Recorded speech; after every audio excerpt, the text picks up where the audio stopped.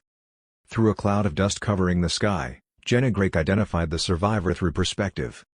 Seo Jin-wook, who identified the survivor through his mana's movements, informed him that the level of items that the Commissioner was equipped with wasn't normal.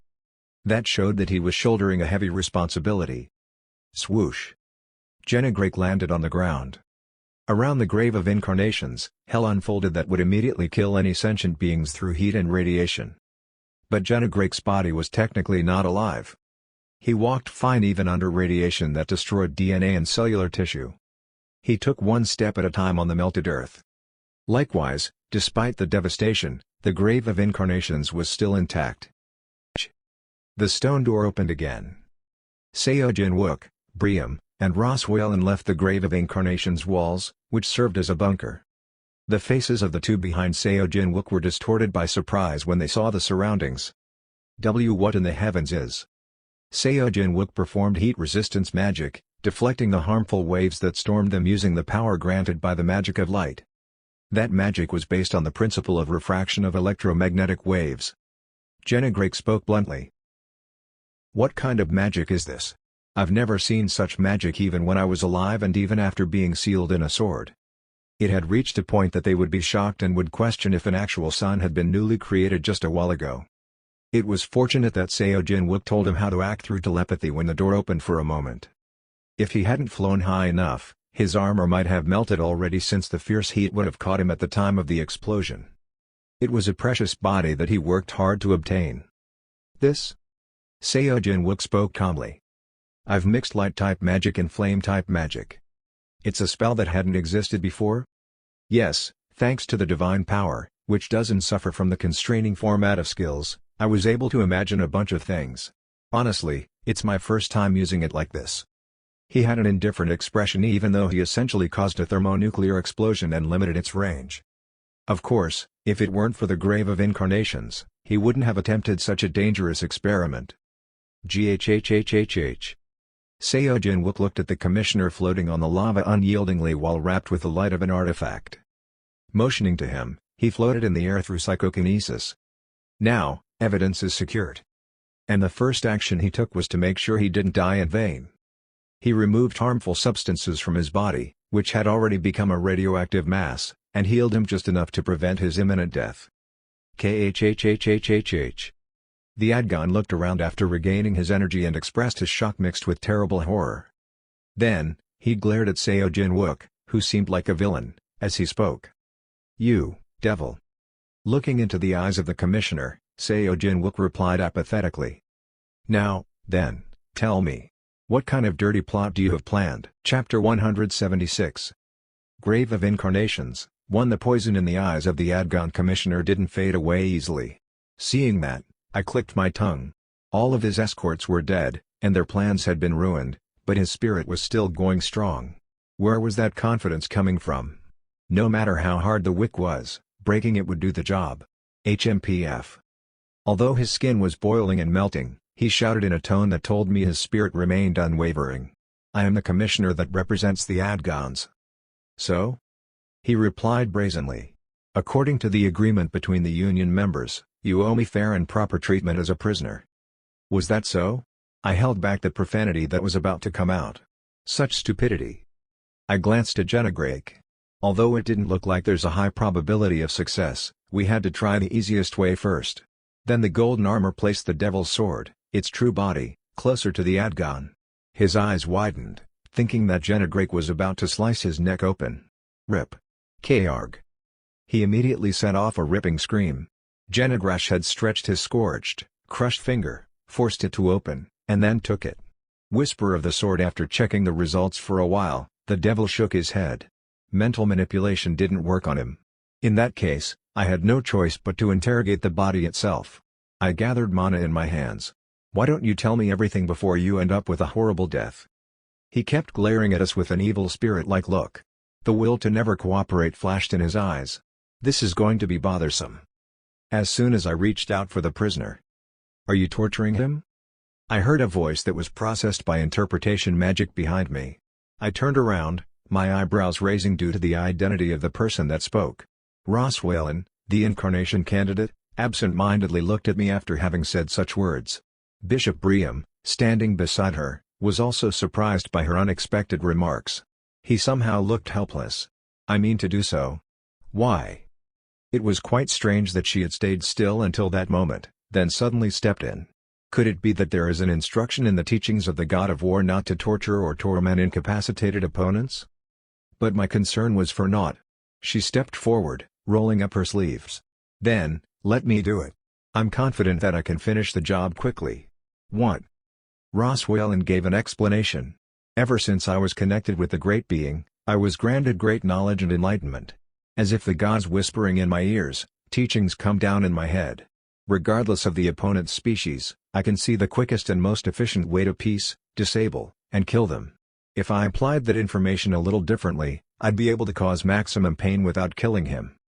I certainly didn't know how to torture the Adgon species effectively. I was a little embarrassed, considering I was just trying to use a dimensionally universal method, beating him as much as I can. Is it a power available to those that officially offered their souls to the God of War and became its subordinate? Yes, perhaps. Indeed, in essence, warfare was a methodology of how to move one's body efficiently and at the same time a study of how to attack the enemy's body. It was no wonder that the God of War's incarnation candidate had the power to identify the opponent's biological weaknesses. When I nodded and stepped back, dozens of thin mana needles emerged from Roswellan's hand. The commissioner mockingly laughed at it as if it's futile when he saw them. Do you think such small pricks will make me? Before he could even finish his sentence, Brigham and I were forced to cover our ears. The commissioner was screaming like crazy. When Roswellan shook her hand, the needles flew all over the prisoner's body, and he immediately repeated to bend and fold his back like a struggling fish that had just been taken out of the water. Crack. Drrrack. It was also visible to the naked eye that bones were being twisted and muscles were repeatedly contracting and expanding. His eyes rolled upside down as his mouth foamed. Oh? How can poking with a few needles create such a dramatic effect? Interested, I looked inside the commissioner's body with penetration. The skill didn't allow me to see the structure of his nervous system and chemical reactions, but at least I was able to observe that there was no immediate inflammation or serious bleeding in him. She tortured him in a way that gave him terrible pain without putting his life at risk.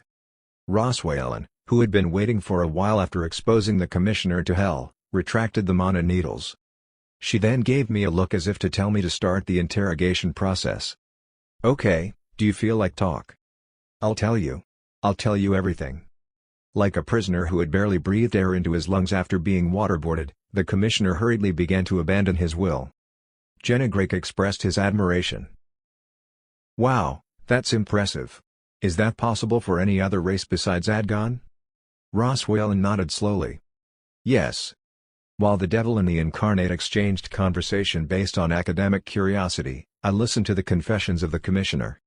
What he said didn't deviate from my assumptions. They planned to assassinate Roswellan, so they left a reserve force in the place. I was, of course, recording all the statements with magic. I asked a question after securing enough amount that could be used as evidence. But I just don't understand. Since there's already the system that plays the god's role, do you mean that there's no need for real gods to intervene? That's why they even tried to kill the incarnation candidate. When they lost her in the process, they instead turned the problem into an opportunity and planned to invite me since I could easily find their target. Afterward, they were going to kill both me and Roswellan. Adgon replied in a voice still mixed with fear and gasp.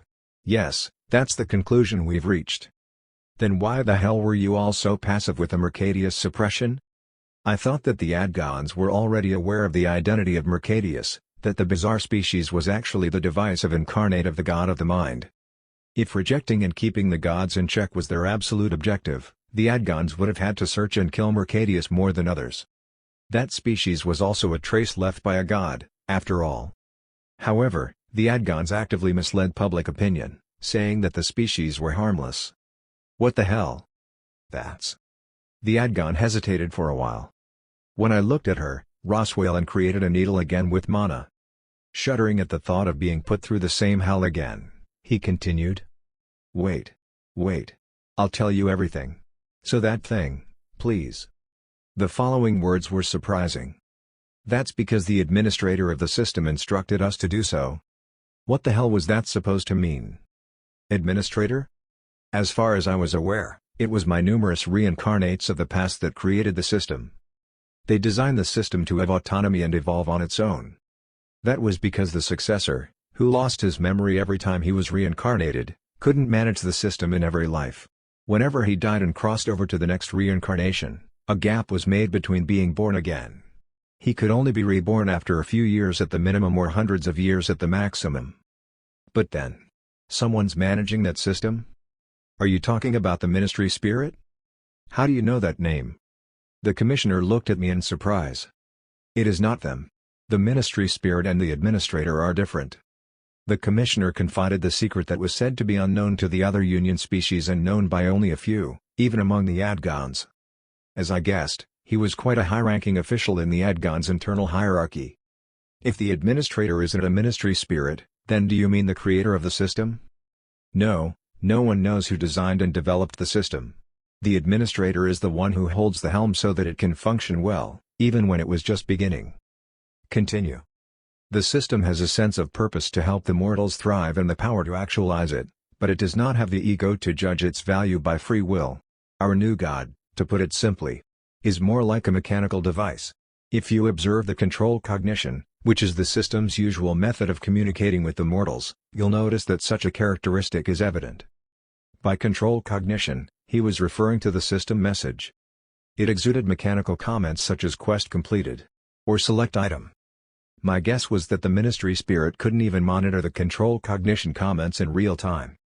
Then, the successor's eyes would have already been revealed. The moment a comment along the lines of the successor's eyes resists appeared, my identity would have already been disclosed.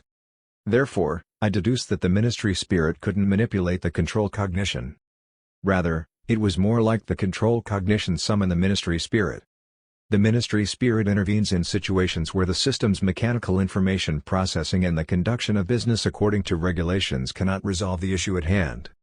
Like the time the control cognition called the Ministry Spirit when an error occurred. And the Administrator refers to the entity in charge of the Ministry Spirit. Who else knows of this? As of now, only the Adgons, the sole survivor among the first 5 species that founded the Union. The only one that can contact the Administrator is the Adgons, and it is only us that knows of its existence as well. In the ensuing interrogation, the Commissioner returned to talk about Mercadius. The Administrator had told us that we don't have to mind the Mercadius. That all of them were the tools set aside for the future. What kind of future was it talking about? I was left with more questions and confusion. But one thing was certain. Adgon, Mercadius, and even the Administrator of the system. They're all in it together. After interrogating until there was nothing more to reveal, I knocked out the Commissioner and took out an item to seal him. Then, shall we go back? I was about to return to the area governed by Bishop Brian with everyone. Wait a minute. As I was about to activate teleport, I stopped because of Roswell's sudden exclamation. What's the matter? The moment I said those words, I immediately felt it. Huh? The divine power of an incomparably different level from the ones I had ever felt before was emanating from her body. A mysterious light lingered in her eyes. She spoke with a deep voice, rich with echo. It's calling us. Her gaze was directed at the grave of incarnations, which we used as a shelter. Bishop Briam asked a question. Could it be? Did you hear the God's voice again? Roswell nodded without hesitation. Yes. Then she spoke with an appealing look.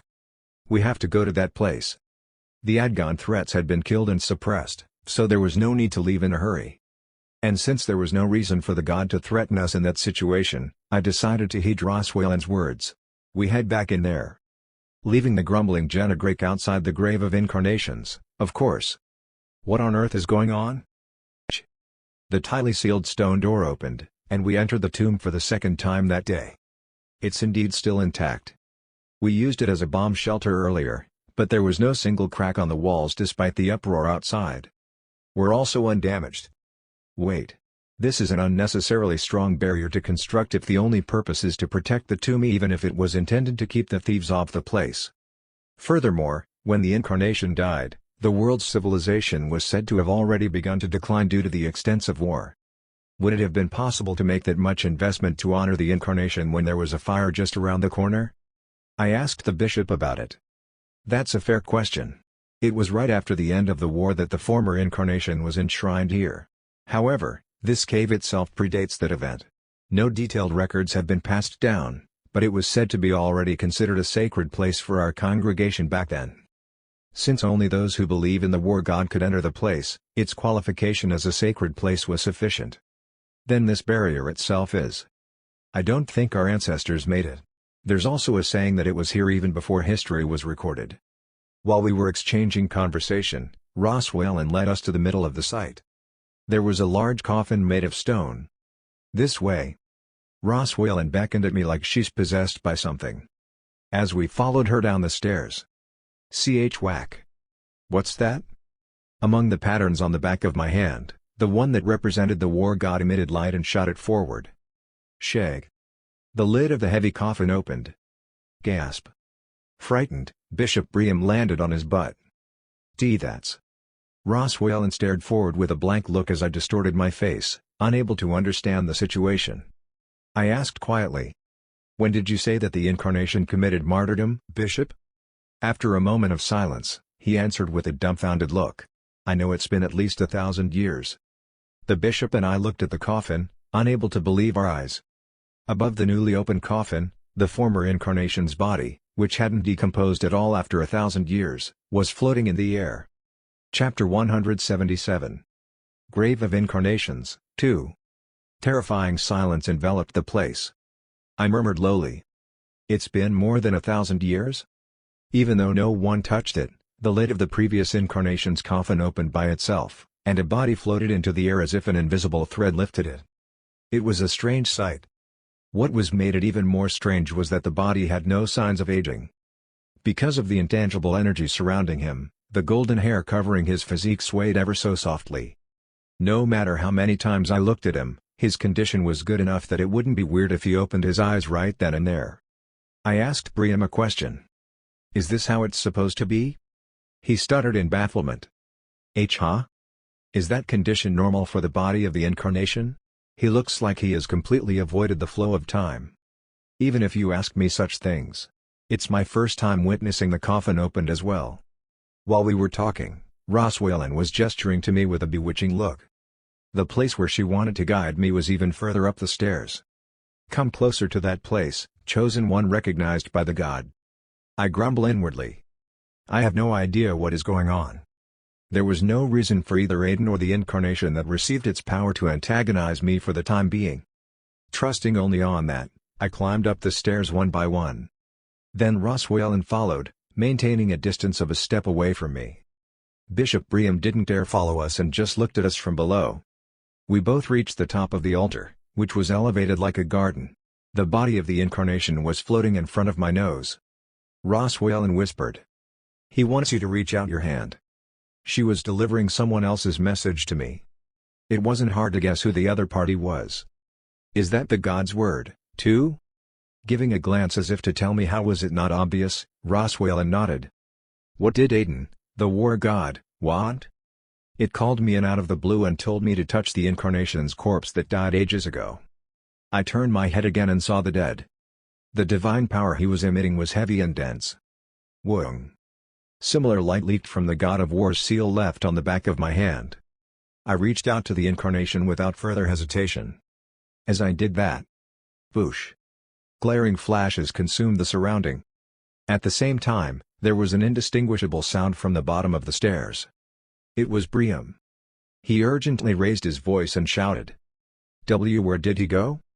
As soon as my hand touched him, a brilliant flash exploded. Immediately afterward, the corpse of the incarnation had disappeared without a trace. However, something else appeared in exchange for the missing body. My back was blocking the view, so Brigham wouldn't be able to see it from where he stood. This is. I had a sword in my hand that wasn't there before. It was simple without fancy decorations.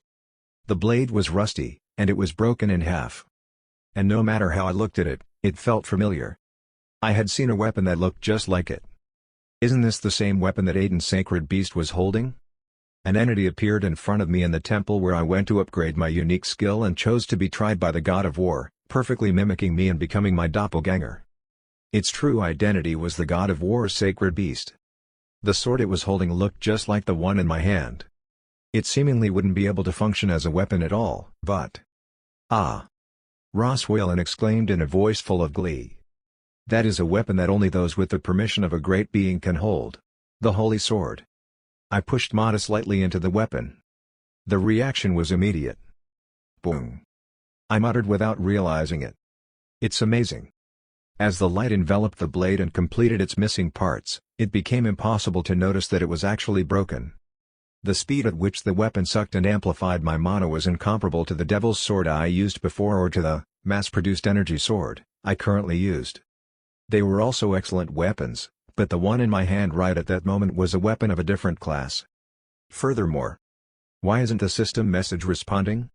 The successor's eyes, which should have automatically informed me of the item's effect when I came into contact with it, wasn't responding. It meant that the system didn't classify it as an item. Ross Whalen's eyes twinkled. The Holy Sword is not in its complete form right now. I could tell without her having to tell me. I remembered what Ram, the god of life, said. The sword of a war is rusty and broken.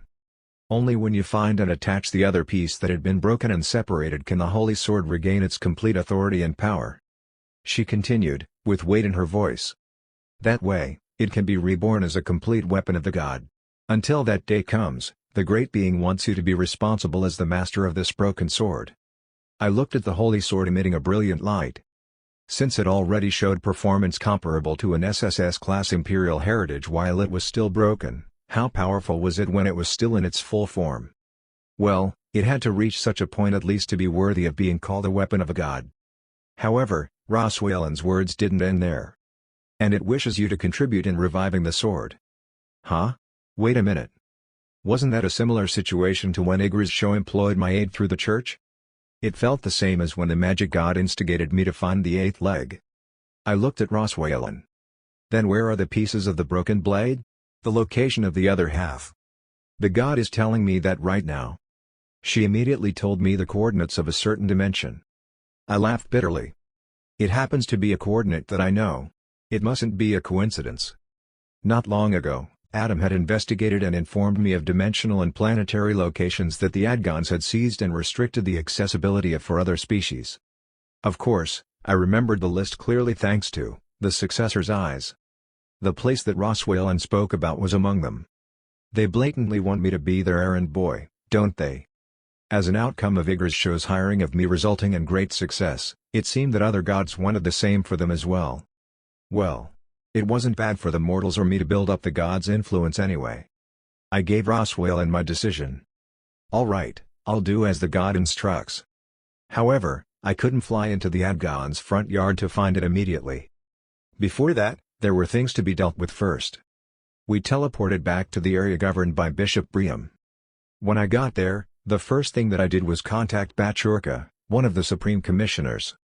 It was due to the thought that I would leave her to take care of the captured Adgon Commissioner so I wouldn't have to take him to Earth. What? Is that true? When Bachurka heard what I had found out from interrogating the Adgon species, her face showed her disbelief. It would indeed be a shocking story. I asked her a question after I finished my explanation. Did your species know about the concept of a system administrator? And the fact that Adgons were in contact with them? No, I've never heard of that. Of course, the tribe that Bachurka belonged to wasn't one of the 5 races that founded the Union. It was natural for them to be unaware of the Adgon secret. What do you think the aftermath would be like if this were to be revealed to the Union? Bachurka spoke with determination. Just by looking at what has been confirmed so far, the Adgons have already broken countless Union laws. They won't be able to avoid racial censure. It was as I wanted. Perhaps. They may even lose their rights as a member of the Union. Of course, the level of punishment may how they respond. But the aftermath of this is expected to be huge. As long as the Adgons remain in their current stature, it was difficult to uncover their plot. For the time being, it was better to drag them down from their high horse, place them as a suspect, and investigate their dimensions. I didn't need to go to war with them all by myself. A witness has already been secured, and the testimonies were recorded through magic. If we want to make full use of these, political maneuvering will be needed beyond mere armed demonstrations and that's why I had to reach out to Bachurka. I picked the one who excelled in such politics. For now, I'll be sending individuals who will secretly retrieve the witness. It was only after handing over the Adgun Commissioner to the ones that Bachorka sent that we prepared to return to Earth. Bishop Briam and Roswell bowed deeply to me and paid respect. "Oh, Chosen One, I do not know how to repay the kindness you have gifted us with. If you hadn't come, we would have become toys in their hands without knowing that the Adgons were plotting in the shadows." Roswell, beside the bishop who greeted me several times, also spoke up. "Thank you." With her head bowed down, she looked at the broken sword attached to my waist, the incomplete holy sword. "I will do my best to be qualified to receive the sword from the great being one day as well." Roswell couldn't take her gaze off of me. Her eyes were smeared with feelings of respect and admiration. The god of war handing down a holy sword to a mortal, who isn't even a real incarnation. I keep seeing all kinds of things. As if he felt extremely unpleasant due to the holy sword that I got to wear on me from that moment on, Jennegrake disappeared as if to run away as soon as we returned to Earth. He said something about taking a breather since he was feeling violated by the intense divine power. It was obvious what his stress reliever was. He was going to raid dungeons right away and cut down monsters. Of course, he couldn't enter by himself, as he wasn't an Awaken, so he had to pick a pushover hunter walking around the guild and get judged as a possession to enter. Usually, he moved with Nate or Hibiki, but they had left to carry out the main quest in an alien world and had yet to return to Earth. By my assumption, they would have already come back by that time, but they were taking longer than expected. Still, they're taking quite a while. There was one thing that felt strange. I couldn't see the first person I should see welcoming me when I returned from leaving my place. And where's Secretary Kim?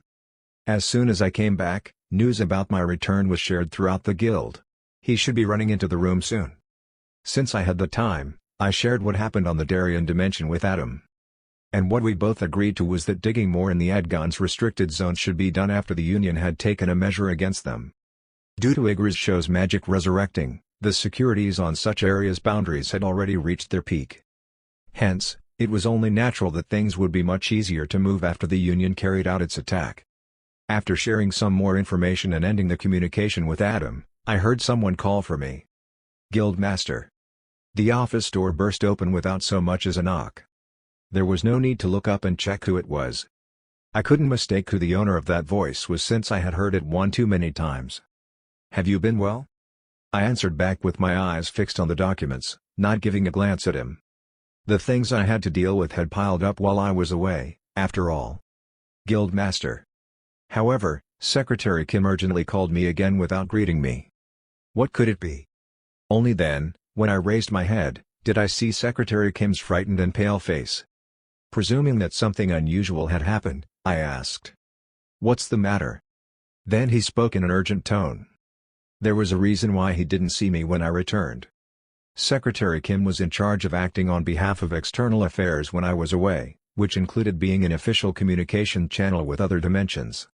After the Earth joined the Union, a device that could connect with other member dimensions was officially distributed to us, and he had been talking with someone through it. His face became more distorted as he replied, "It's about Ms. Hibiki and Mr. Nate. Those kids who are still in the alien world?" My expression froze, too. "What's with them? Could it be that they had an accident while on the quest?" Secretary Kim said with an anxious look. The multiracial party that the two of them joined had gone missing while carrying out the quest in the alien world. The Union haven't found them. Chapter 178. Trace of the Monarch, 1. Nate and Hibiki's active mana was just about 50,000 each. In other words, since most of their potential mana had already been activated, the means of increasing their battle power were limited apart from backing it up with items. Of course, they were hunters that belonged in the top tier in that state by Earth standards, and as they both had extraordinary unique skills, they could be considered powerful beyond doubt. But what if we widen the range of comparison? First of all, there was a big gap between them and me, who was the outlier on Earth. Lately, most of my mana were converted and used as divine power, so there was no meaning in the numerical value, but my mana was estimated to be over 1 million. Indeed, a comparison was futile. Even by other species standards, 50,000 wasn't a prominent figure for the top-tier awakened. Due to that, I became interested in ways to expand active manas for my human colleagues. It was around that time that I found an eye-catching item on the main quest list. In the dimension Lutrasia, traces left by the long-lost Devil Monarch of Evolution are being discovered one after another. Explore the dimension and collect tangible and intangible assets left by the Devil and offer them to the system. Based on its value, we will exchange it for experience points. Note: the mentioned dimension has never started the tutorial quest and currently has no open gates. Therefore, you will need to purchase a dimensional leap ticket to reach it. The number of quests on the main quest list was vast and was updated from time to time. In that case, awakened beings would often prefer to enjoy a rich option without worries when choosing a quest, but the reality was different. Sentient beings' minds were all the same. They didn't rush in if they didn't expect to yield good results relative to their invested money and time. The same was true if the quest had high risks. By always selecting the best conditions, competitors gathered, and the preferred quests were set. And such quests were bound to get cleared quickly according to the principle of free competition. If there were such popular quests, of course, there were unpopular quests. There were the Red Gate quests that were full of risks. Meanwhile, some types weren't particularly dangerous, but people still tended not to choose them. The newly released quest concerning the Monarch of Evolution was one of those. The awakened being's response to such quests was mostly along the lines of the following. What? It's a dimension that we have to purchase leap tickets for just to travel to? Buying tickets undoubtedly consumed experience points. It meant that the priority should be to determine whether such investment costs could be returned or not. However, looking at the description that the system provided. Isn't that crazy? It didn't even exactly notify how many experience points it would give. Rather, it will generate rewards based on the situation? Who in the world would take on this kind of quest? There was a fixed cost, but the return was uncertain. It was similar to gambling. Nevertheless, even such shitty quests often attracted awakened individuals if one more condition was satisfied. That was if the difficulty was too easy. In a word, a case that was expected to be a piece of cake. But that quest wasn't like that either. I mean, it doesn't have any hints as well? Is that all? There's a discovery of the Monarch of Evolution's traces? What does that even mean? Who discovered it, and how was it discovered? And what is to be discovered from that point on? The contents of the quest were too vague. Therefore, I tried not to pay attention. While we were compiling a list of quests for the guild members to participate in to build experiences, the quest was mentioned, but everyone didn't respond well because of the reasons mentioned above. Since I had never heard of the Monarch of Evolution's name in my previous life, I had no reason to focus on it, so I was about to turn to other quests naturally. However, Jenna Drake, who was fooling around since there was no gate to that needed immediate clearing, suddenly joined the conversation. The Monarch of Evolution? Are his traces still around? I thought the system scattered so many quests that awakened ones have swept them all. I guess there's more, huh? Everyone looked at him in wonderment, and he explained. Jenna Drake said that the Monarch of Evolution had appeared and swept the Magic Kingdom after he had already been sealed in the sword, so he had never faced him himself. However, he seemed to be a devil that once had a notorious reputation in every dimension. He swept the magic world to the brink of reunification. The scariest fact is that not only the devils but also the other species volunteered to crawl under him and become his subordinate. It was said that the awakened beings even bought a leap ticket to come all the way to the Magic Kingdom to beg. Why the hell? The reason was simple. It's only a rumor, after all, but he had a special ability. Our ears were wide open as we listened to the words that followed. The ability to evolve the awakened one step further? It wasn't the evolution of unique skills. Rumor had it that his ability was linked to the growth of potential mana, which was considered impossible. Even the awakened ones who had stopped growing because they have used up their potential mana were said to have been blessed with the grace to overcome their stagnation when they went to him. Well, I've never seen it myself, so I was half confident. But I think the system took the rumor quite seriously. The system put up a new item on the main quest list. Capture the Monarch of Evolution alive and surrender it to the system. The system's reward in exchange for the quest's completion was huge amounts of experience points. Eventually, skilled awakened from different worlds gathered in the Magic Kingdom to capture him, and there was a war between the awakened that followed the system and the Monarch's forces. The victory must have leaned toward the awakened, causing the Monarch and his men to flee from the Magic Kingdom and hide. It wasn't known who ultimately captured him. However, It wouldn't be wrong to assume that someone succeeded because the quest eventually disappeared from the list. My eyes widened when I heard all of the details. Is that so? But I couldn't go since the Adgons had appointed me to help them find an incarnation candidate. I think we'd better get some rest, too. The Celestial Dragon Guild had an advantage that other dimensional species didn't have. We didn't have to buy a leap ticket to get to that dimension. We had an item called the Door of Hope, after all. Furthermore, they're a dimension that hadn't even finished the tutorial, so we didn't have to pay for admission. Although monocores would be consumed for the Door of Hope to be activated, they were much cheaper than the value of experience points. Hence, before I left, I selected Nate, Hibiki, Euclid, and other guild members of S-class or higher and sent them to the mentioned dimension. They were met with minor problems along the way. I thought it was a quest with rock-bottom popularity, but other member dimensions of the Union had declared that they would send awakened beings to clear it as well. Eventually, the expedition team became a combination of humans and other species. At that point, I had already headed to the Darien dimension to find Roswalen. Did you get the call through the Union? I looked at Secretary Kim. He nodded anxiously. Yes, I did. From the Union's perspective, they regularly exchanged communication with the expedition team dispatched after conjoining the two dimensions' forces, but it was suddenly cut off. Hold on for a minute. Even if the one who had contacted Secretary Kim were a commissioner, they couldn't have been very high in rank. I contacted Bachurka directly and was able to figure out what was going on. The Union will send a team of investigators, but it seems to be very behind in their priorities. What? Like the Earthlings, the other species that compose the exploration team were of the same level. Such beings weren't treated as important as others from the standpoint of the Union. Well, I don't plan to wait until then anyway. I'll head there myself. It seemed that I would have to go on an expedition to the alien world even though I had just returned to Earth. It couldn't be that something serious had happened, right? Hoping that it would turn out as nothing to be concerned about, I stood up from my seat. I voiced out the thought that reached my head. Please inform Jenna Drake to drop whatever he's doing right now and run back. He must not have entered a gate yet. I could already hear the devil's grumbling noise in my ears.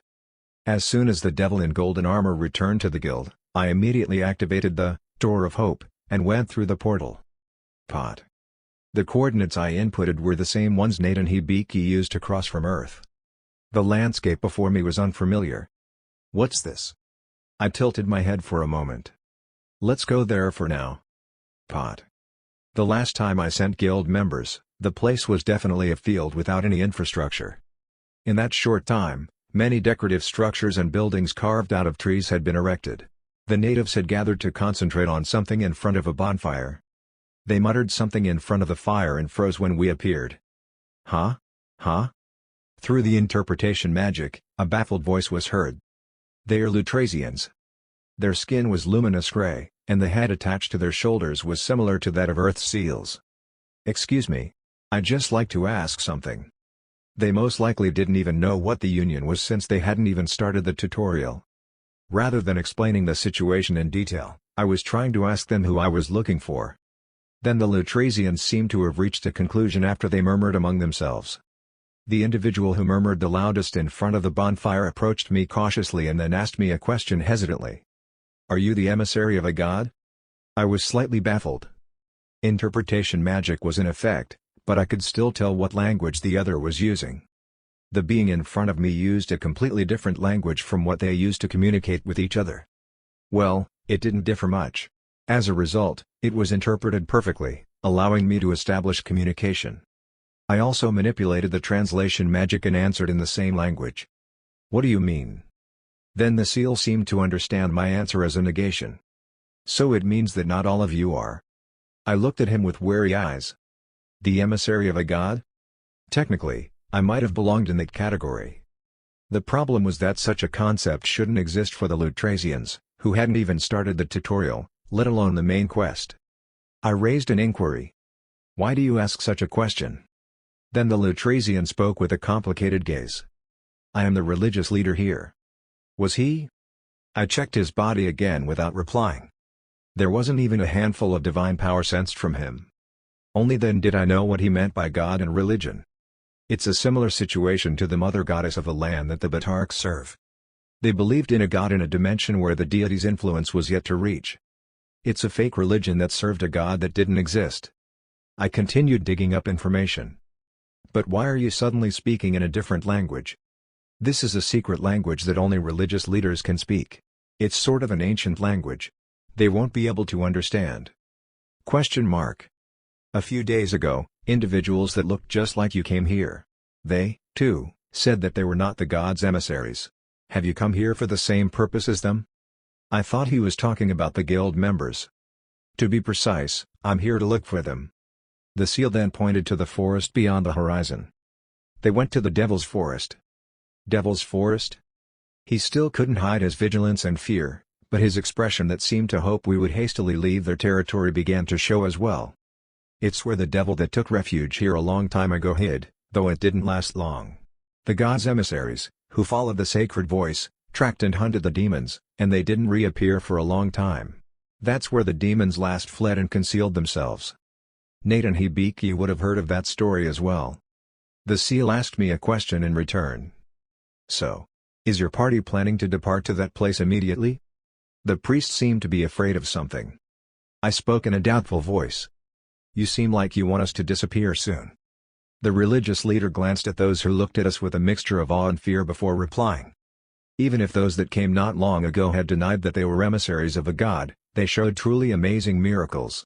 If such things repeatedly happen, our believers' faith will be shaken. I'm honestly afraid that you two will stay here for a long time and cause yet another miracle. Then all my believers will leave to search for different religions. To be honest, it wasn't a pleasant thing to hear. Jennegrake and I didn't even intend to stay there and reign as gods of that species. After confirming that there was no more information to dig up, we left for the place called the Devil's Forest. We felt a gaze for a moment behind our backs as we did so, but it disappeared with a loud chattering noise. Glancing back, the religious leader gathered his faithful followers together and was eagerly giving a speech. I decided not to pay more attention to it. Chapter 179. Trace of the Monarch, 2. We immediately lifted our bodies using magic and flew toward the forest mentioned by seal-like aliens. Oh! They're flying! They're flying away! Oh, my God! It's a miracle! I mean, Chief Priest, are they really not the god's emissaries? If they're not the emissaries, then devils? Now, calm down, everyone. I can explain the whole situation. Everybody spread the sacred books and...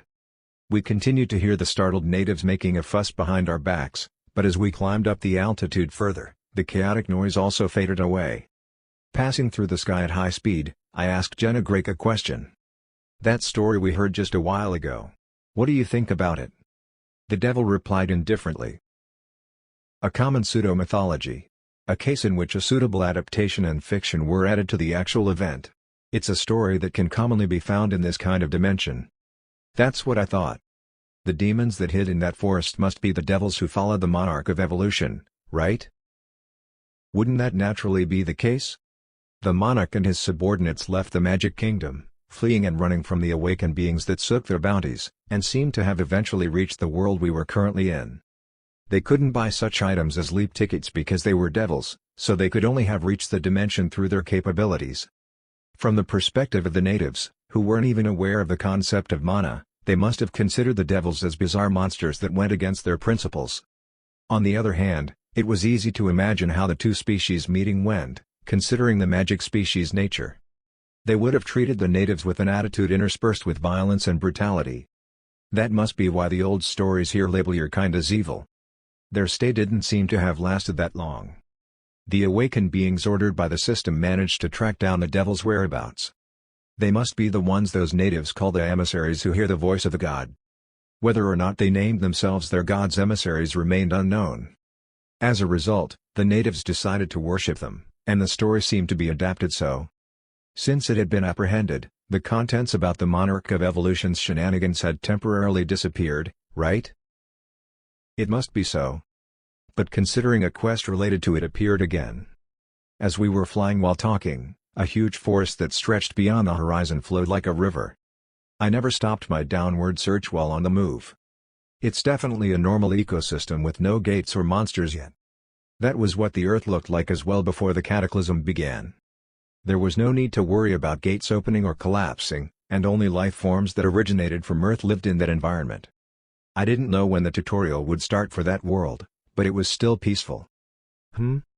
After a long search, my eyes finally caught something suspicious. Let's go over there. We drastically lowered our altitude. I don't see anything. From Jennegrake's perspective, only ordinary trees, no different from those he saw before, would probably stand out. However, what I could see through the successor's eyes was a little different. It's a high-level barrier. Sophisticated, and at the same time, powerful. Barrier? I could see the mana faintly flowing and cutting through the empty air. I softly explained. It seems like it has quite aged, considering the cracks and gaps in it. The barrier was very powerful but had very fine fissures. Rather than being caused by external shocks, it seemed that the power that supported and controlled the mana barrier naturally weakened as time passed since it was installed. It was like an old, cracked dam that leaked out water. When I pointed to its direction and explained, Jennegrake suddenly unsheathed his main body, the Devil's Sword. Should I destroy it? I shook my head, rejecting his notion. No, we don't want to create a bigger hole when we don't even know what's inside. We had to infiltrate without breaking the barrier. Rather, we carefully widened the gap just a bit more. No matter how powerful the barrier was, it was a piece of cake to create an entrance as long as there was already a crack. I remembered the sensation of solving mana puzzles in the Tower of Choice. I mixed my mana into the subtle flow and figured it out. A few moments passed. Whoong. All right. The magic alarm didn't ring. It expanded as if space was severed, and it became incomparably larger than it was a moment ago. Let's go in. Just in case, I kept a simple stealth skill in effect and... Pot. Jennegrake's and my body became transparent. We finally headed inside. The interior of the barrier wasn't much different from the forest outside. However, the deeper we went, the more evident the changes became. 3 there. And another 5 behind that. I can feel it, too. It had spread all sorts of signs. Like wild monkeys gliding through the tropical forest trees, we observed a species moving busily among the trees, hiding their appearance. Even though they were in the barrier, they camouflaged themselves with their hiding techniques as if they were wary of something. They had tried their best, but their skills were only mediocre. They didn't notice us, but even Jennegrake, who didn't have the successor's eyes, was fully aware of their movements. First of all, they're not natives of this place. None of those seals were awakened. There was a high probability that those monkeys were. Were there still survivors left in this remote dimension? Jennegrake mumbled quietly. Their stronghold must be that way. Are you going to go? I answered without any hesitation. Yes. If the barrier that hid that space were faultless, ordinary awakened beings that didn't have the successor's eyes wouldn't have been able to find the place. But there was a crack outside. Hibiki would have found the gap. I was convinced of that. Since she had learned SSS rank, Universal Mastery, she could detect such anomalies using the tracking magic that could be continuously activated. Even if so, the expedition team never reported that they had found a place like this. Not only to the Union but to our guild as well. What would be the reason? There is a high probability that an accident occurred while exploring this place. As we followed the busy moving forest race's pathway, we finally found what we were looking for. It's another barrier. I frowned. I don't think we can quietly pierce through that. I didn't know who installed it, but the barrier in front of us was stronger than the external one. Furthermore, it was flawless. Pot. Jennegrake and I had no choice but to reveal ourselves. Exclamation mark. Rumbles were exchanged on top of the trees. The signal rang out, and mana was observed flocking from around. Intruder. We were swiftly surrounded by the monkeys equipped with bows. When I saw their appearance, I confirmed that I had guessed right. Black hair, purple eyes, pointed ears. Their body's overall shape was similar to that of humans, but it exuded strangely cold and exotic energy. It's the devils. Jennegrake hummed as if he didn't like the situation. Their eyes were glaring at us with hostility. However, their outfit and weaponry level was much behind the modern devil standard I knew. It must have been a while since they had been isolated here. Although modern devils artifacts weren't given by the system and instead were made by themselves, They might have actually surpassed the system-made artifacts' performance depending on the type. However, comparing those to Earth's standards, they were close to handicrafts made by a mediocre artisan. Looking at the weapons they held, most of them were mostly bows. Still, it's a little better than the mass-produced artifacts produced on Earth. When they pulled the bowstring back, an arrow made of mana was formed. Looking at the Devil's level, they were a mixture of S-class and SS-class in Earth's standard. But at this rate, even if a few hundreds of them rush in. After letting the interpretation magic recognize the words they exchanged, I spoke using the same language. I got a question too. They didn't wait for me to finish my sentence. Attack. Pop pop pot. Mana arrows rain down on us. I grumbled. They're in a hurry, too. There was no need to even take out my sword. Jennegrake didn't even seem to want to fight, as if his excitement had shattered after seeing his kin losing their civilization in isolation. Hence, I created a shield instead. Wang. A translucent sphere of light was created, and their arrows were helplessly blocked by it. Ping. Ta-ta-ta-tack. The bombardment, composed of dozens of arrows flying per second, had been entirely nullified. Their faces showed signs of bafflement. As if at least magic was passed down orally, somebody recited a message-type spell. Support. We need support. It's another intruder. Perhaps. They're even more powerful than before. More powerful intruder than before? I just gained more questions I needed to ask. The moment I pondered about whether I should start the conversation after subduing them. It's the reinforcements. A group of soldiers poured out from the entrance, which the strong barrier had hidden. But their appearance told me they weren't devils. What? Unbeknownst to me, I leaked my voice as if I was dumbfounded. The same was true of Jennegrake. Why are they coming out of there? The reinforcements who came out to help the devils were all too familiar. They were undead, some of which had rotten flesh hanging around. Others had already completely decayed, leaving only bones behind. Of course, the world's undead wasn't all our undead, but at least I couldn't be mistaken. I could distinguish the appearance of all of them due to my memory that I could never delete. Even Jennegrake was able to recognize them. In the hands of the undeads that rushed out, they each held the mass-produced artifacts supplied by the JV. They're here. It's the reinforcements. After hundreds of undead appeared and filled the surroundings, finally, the surface of the barrier wavered, and he popped out with a shout full of willingness to fight. Are the raw punks here? Those crazy bitches crawl on their own without fear. Huh? His and our eyes met. We reunited sooner than I thought. Mumbling like that, I frowned.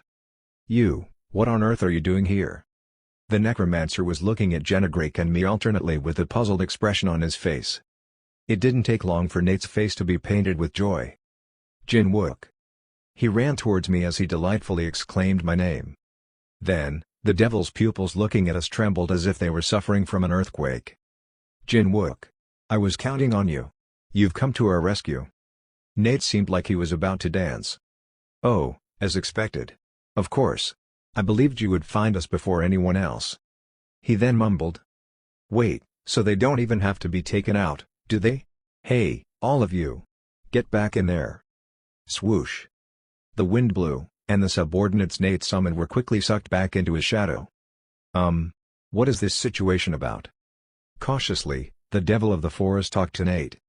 Nate then waved his hand as if it was nothing to worry about. Oh. It's okay. Jin Wook is on our side. You don't have to fight him. He scratched his chin and corrected his words. No, you shouldn't fight him. That would be disastrous. For you. Only then did the devils, aiming their bows at us and surrounding us, retract their weapons. Then they set a polite attitude and took a step back. I spoke with a frown on my face. I think I will need an explanation here. Oh, before that. Nate's expression changed quickly, but that time he was in tears. We would have been in big trouble if you got here a bit later. The Ra'im guys broke all of our telecommunications, preventing us from reaching out to you or the Union. Ra'im? That name kept popping up. To describe who they were the race that was dispatched and formed a joint expedition team with the Celestial Dragon Guild members. I could roughly guess what had happened. No way. My face stiffened quickly. Did they stab you in your back? Nate nodded. This is driving me mad. At the same time as I thought it was ridiculous, I felt anger rising like flames from within me. If they were to do such a thing between Union member dimensions, they would surely be severely reprimanded. The fact that they nevertheless put it into action meant that they had the confidence to bury it without leaving any evidence. That was the same method the Adgon punks used. But Ra'im was. They're punks that just weren't even near that level. I gritted my teeth. Even if they underestimated Earthlings, they went overboard with it. From the perspective of the Union headquarters, the Earthlings or the Ra'im, considering only the individual battle capability of both species awakened, were weak races that fell short of the average. Yet even the Ra'im belittled the people of Earth and plotted such a nefarious plan. I asked Nate a question in a rather harsh tone. Explain to me what on earth happened. Chapter 180. Trace of the Monarch, 3. Instead of standing there and talking, we decided to go into the base of the Devils. The rest of them were said to be in there. But they're all in terrible shape right now. Nate's expression got worse the more he talked about it. This is going to drive me mad. While I was lost in thought, a devil stood in front of the barrier and formed a unique mana pattern. Looking at the scale of the mana's vibration, it must have been a magic circle set up by the Monarch-class devil in the past.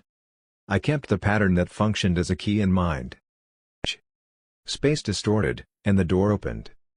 Beyond the barrier, there was a long passage leading to the underground. Walking together, Nate confided about what had happened. Their predicament's main culprit was the species called Ra'im, who formed the expedition team with them. From the moment they first saw Earth's hunters, they reportedly displayed an attitude that looked down on them. I was dumbfounded, listening to it. Those mediocre punks, when their strongest being has barely 60 to 70,000 mana. Nate grunted. Humph, what a pain in the ass they were. I had to put up with them even though I wanted to fight them. Hibiki explained everything to me. If that happened, it would be reported to the Union, and Jinwook would have been in trouble. So I held myself back. So while they were just concentrating on their work, pretending not to notice it, Hibiki seemed to have finally found a clue. Jinwook, you saw it when you walked by, right, the barrier? She said there was a small gap on it. Hibiki found it through magic. It was something that even the pretentious Ra'ims couldn't find it. Nate spoke with pride as if it was his own achievement. That moment definitely humbled them down. They took advantage of the gap to break through the barrier. But their method wasn't as subtle and cautious as it was when I came in with Jennagrake. Of course, Hibiki would have paid as much attention as possible. But she had touched the alarm system concentrated with high-level magic and powerful forces. The Union expedition team continued onwards, unaware that the wide-scale alert signal was being transmitted between the devils already residing in the barrier. The number of devils whom Jinwook has seen here has drastically decreased compared to that time. At that time, thousands of devils suddenly gathered in front of us and surrounded us. Thousands? Then why were those all that we had? The number of devils that rushed out to stop us was only a few dozens. While I was busy making sense of everything, Nate continued. Actually, I thought I was going to die then. There's too much difference in numbers. Regardless, I didn't want to get killed just like that, so I prepared to fight, but the moment I called my subordinates out, the situation turned upside down. Nate summoned his subordinates, the undead, as usual. At that moment, the devils, who were approaching them little by little, looked frightened and surprised and acted like they worshipped Nate. It was hard for Nate to understand. However, someone seemed to have a clue as to why. Indeed, I suppose it's understandable. In unison, we turned our heads towards the voice behind us. Jennagrake, who was listening to our story while walking along, stepped in. He asked Nate a question out of the blue instead of explaining. These guys must probably be the descendants of the Monarch of Evolution's subordinates, aren't they? Nate watched the atmosphere of the devils walking ahead of them and nodded. I think so. But these devils must have been stuck here for too long. It seemed like they no longer know what happened in the past. I mean, they do know, but should I say that there are a lot of things that are omitted? According to the stories passed down to the forest's devils, they regarded themselves as a militant species excommunicated from the Blessed Land. Nate continued. They're obviously devils based on their looks, but they don't seem to know that they're part of the magic species.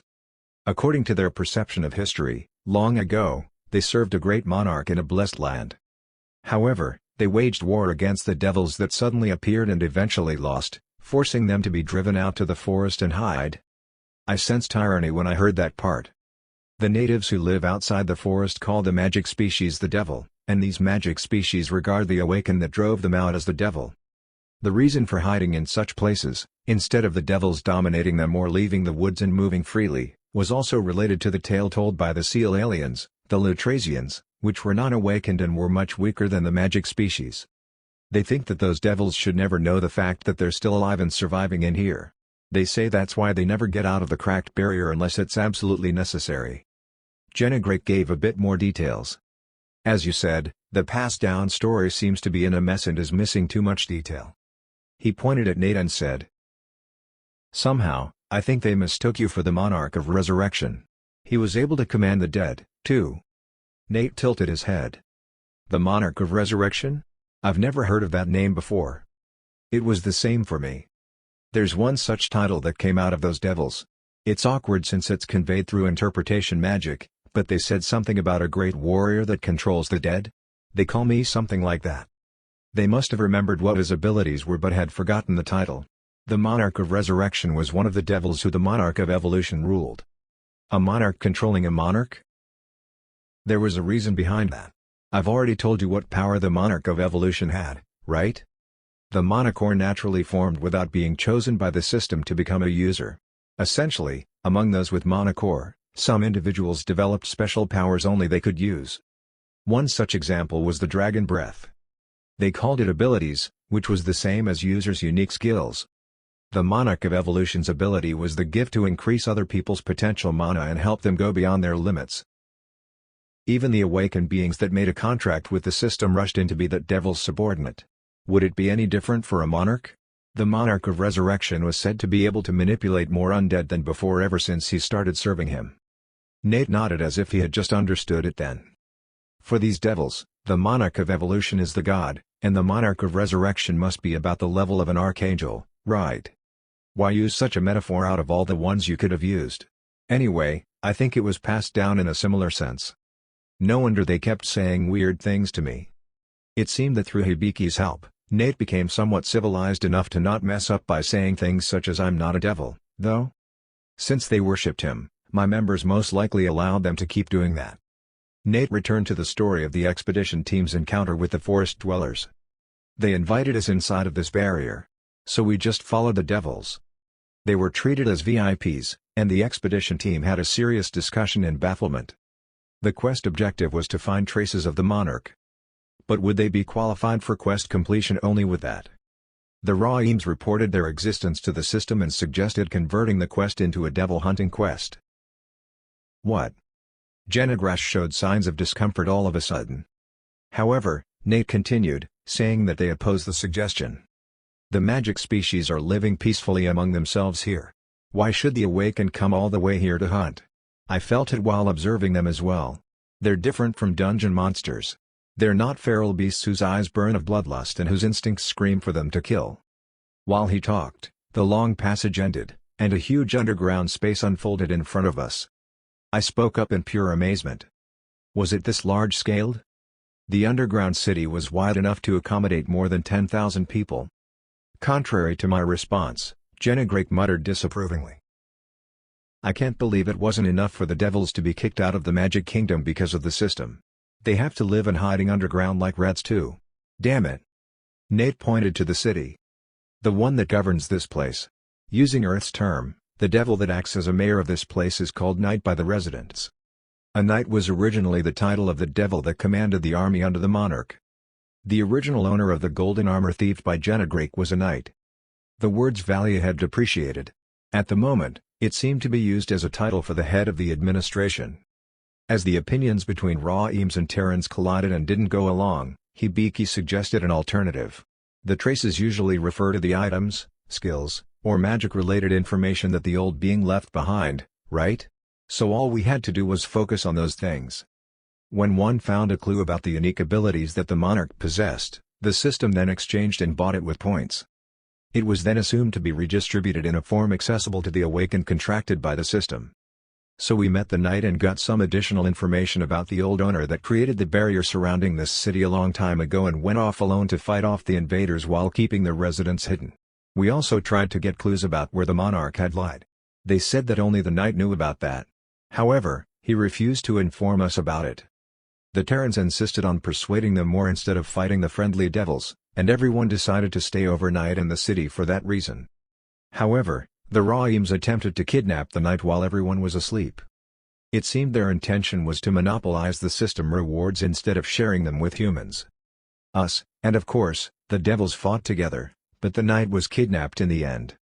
Contrary to many Ra'ims dying, the Earthlings' casualties were only one, thanks to Hibiki and Nate's performance. The problem was what happened next. If I were to do as I wished, I would have tracked the Ra'im bastards right away, but I couldn't. We soon saw the reason. As we got closer to the accommodation of the Terrans, the disgusting smell stung our noses. It's a familiar smell. Isn't this the smell of rotting corpses? Could it be? Did someone else die in the meantime? Nate shook his head. No, it's not what Jin Wook thinks. As I approached the door, I observed it closely with the successor's eyes. Crack. And I couldn't help but grind my teeth because of the swelling anger. 10 human hunters were lying weakly. The one who died was said to be temporarily sealed in the item, so the rest were definitely still alive. Nevertheless, a terrible rotting stench was flowing out of their bodies. I looked at the monocores of the bedridden ones. It's a curse. It was a skill type that most Earthlings didn't know before, but things had already changed. Nate nodded his head.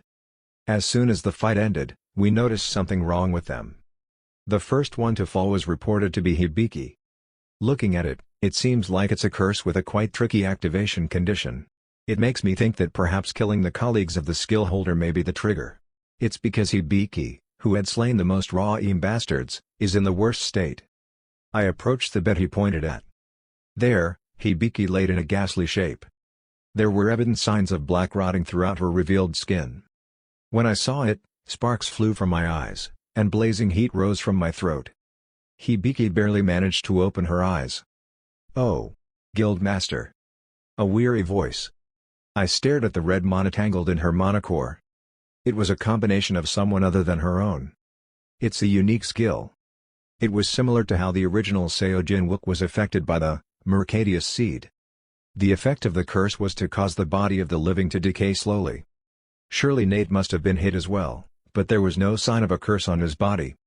Could it be that his unique skill's properties made him immune to it? Well, among Nate's subskills, there was an ability that allowed him to turn his body into an undead. Understandably, such skills wouldn't work for him. I suppressed my wrath as much as I could. First of all, let's make you feel better. I would just have to use the same method that got rid of the curse on my body. I was going to open the Door of Hope, and bring Iponia from Earth for a while. Revenge will come next. Couldn't it be that the Ra'ims have already returned to their dimension? I shook my head. The quest is yet to be completed. The Union headquarters thinks both Ra'im and humans parties are missing. They were sure that you all were going to die if they left it be, so they haven't contacted the Union yet. So they would be completely off guard. I meant to crush piece by piece the entirety of their skulls while they were leisurely waiting, unaware of what's on their way.